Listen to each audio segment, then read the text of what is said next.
రాజమహేంద్రవరంలో సంచలనం సృష్టించిన మెడికో ప్రియాంక ప్రమాద ఘటనపై సమగ్ర విచారణ జరిపితేనే అన్ని వాస్తవాలు బయటకు వస్తాయని మాజీ ఎంపీ వైసీపీ జాతీయ అధికార ప్రతినిధి సిటీ నియోజకవర్గ ఇన్ఛార్జ్ మార్గాని భరత్రాం స్పష్టం చేశారు.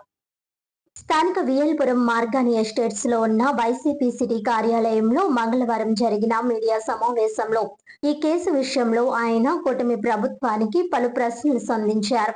3 రోజుల పాటు ఘటనను ఎందుకు గోప్యంగా ఉంచారు? ఆగస్టు 3న ఘటన జరిగితే ఆగస్టు 6న మాత్రమే అరెస్ట్ ఎందుకు చూపించారని నిలదీశారు. నిందితులు పరారీలో ఉన్నారా?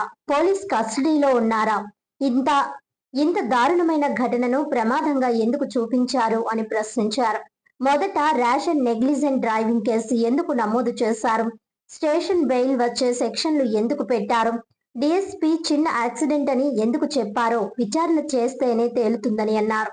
పలుమార్లు ఆమె ప్రయాణిస్తున్న స్కూటీని ఢీకొట్టి తలపై నుంచి కారు నడిపిన ఘటనలో తీవ్రమైన సెక్షన్లు ఎందుకు నమోదు చేయలేదో చెప్పాలని డిమాండ్ చేశారు. స్థానిక ఎమ్మెల్యే తనకు బాధ్యత లేదన్నట్టుగా ప్రవర్తించారని విమర్శించారు. డాక్టర్ ప్రియాంక విషయంపై ఫేస్బుక్ లో నేను పోస్ట్ చేసిన అంశాన్ని ఫేస్బుక్ మెటాకి పంపించి డిలీట్ చేయించారని ఆరోపించారు. మద్యం మత్తులో జరిగిన హిట్ అండ్ రన్ గా కేసును ఎందుకు చూపించారు?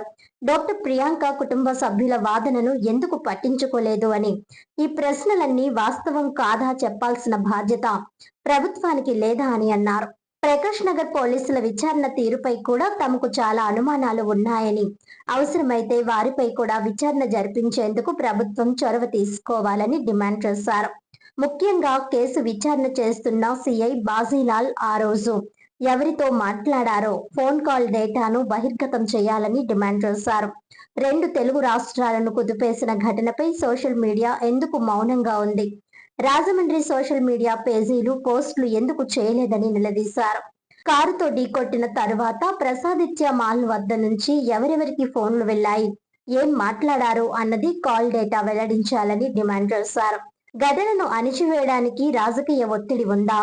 నిజాలను దాచేందుకు ప్రయత్నం జరిగిందా? ప్రజలకు పూర్తి సమాచారం ఎందుకు ఇవ్వలేకపోయారని ప్రశ్నించారు.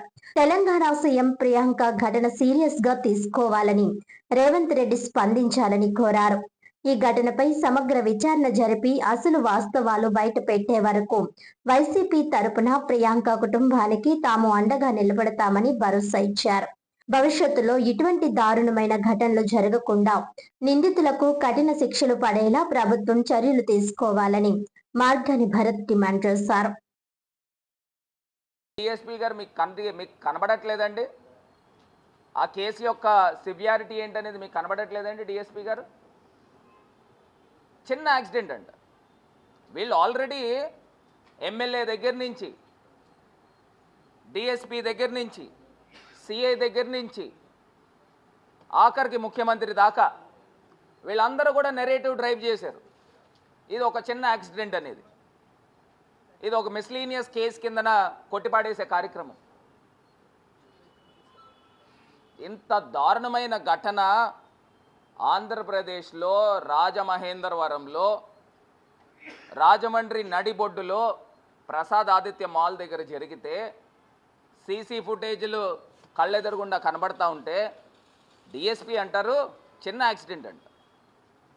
ఏమండి ఇది ఏమన్నా సమంజసంగా ఉందండి? ఏమండి మనకు పిల్లలు ఉండరండి? మనకు కూతుర్లు ఉండరండి? మన ఇంట్లోనే ఇలాంటి ఘటన జరిగితే మీరు ఇలా మాట్లాడతారండి? ఎవరైనా మాట్లాడతారండి చిన్న యాక్సిడెంట్ అని? నెరేటివ్ అనేది 6వ తారీఖు కూడా ఇదే నెరేటివ్ ఉంది.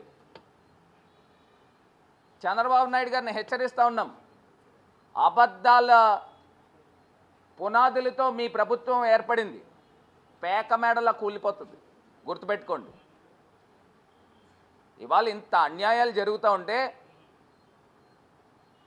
ఈయన డిఎస్పీ అంటాడు చిన్న యాక్సిడెంట్ అంటాడు, ఎమ్మెల్యే అంటాడు ఇది హిట్ అండ్ రన్, కేవలం హిట్ అండ్ రన్ మద్యం మత్తులో అంటాడు.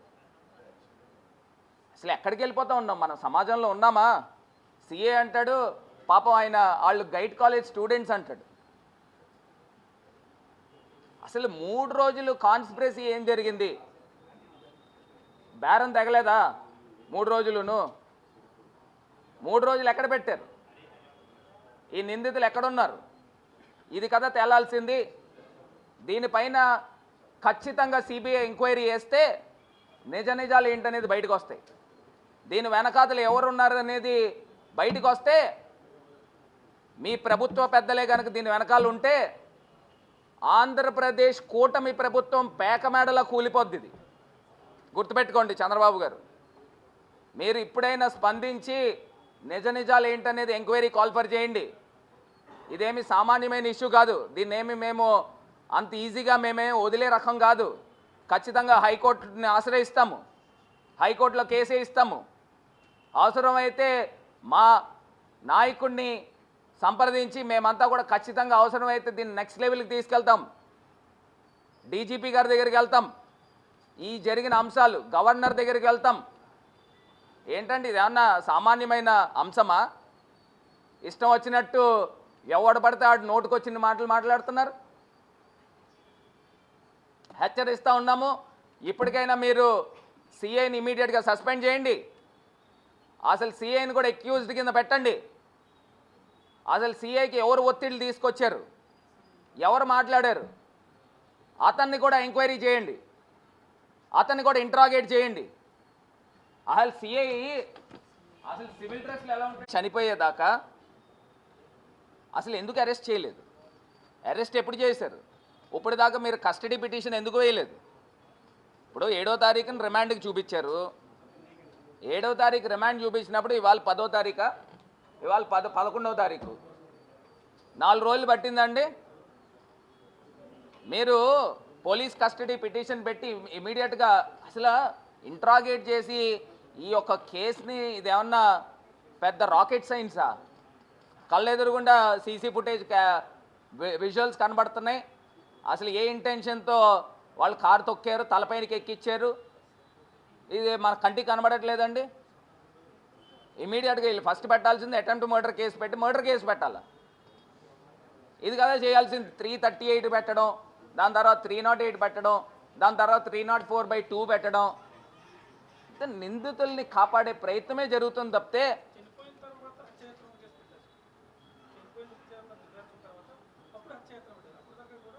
అదే నేను కూడా డే 1 నుంచి మేము మొత్తుకునేది అదే, పోరాటం చేసేది కూడా అదే.